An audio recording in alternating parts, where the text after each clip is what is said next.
Hey there friends, I'm back again with a new tutorial video. In this video, I will teach you how to search within a specific website using Google.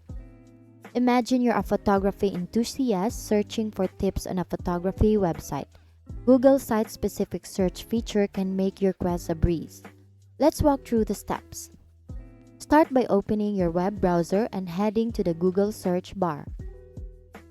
Type your desired search term like night photography techniques.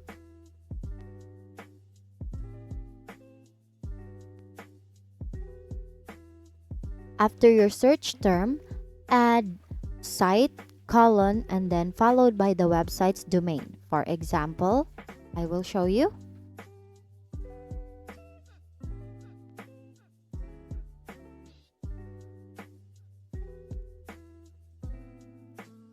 Hit enter to unveil a list of results.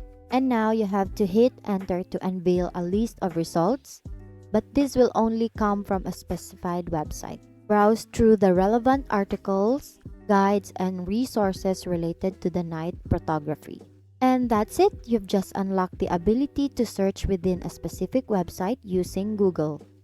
Thank you for learning with me today. Once again, thank you for watching how to search within a specific website using Google. See you on my next video.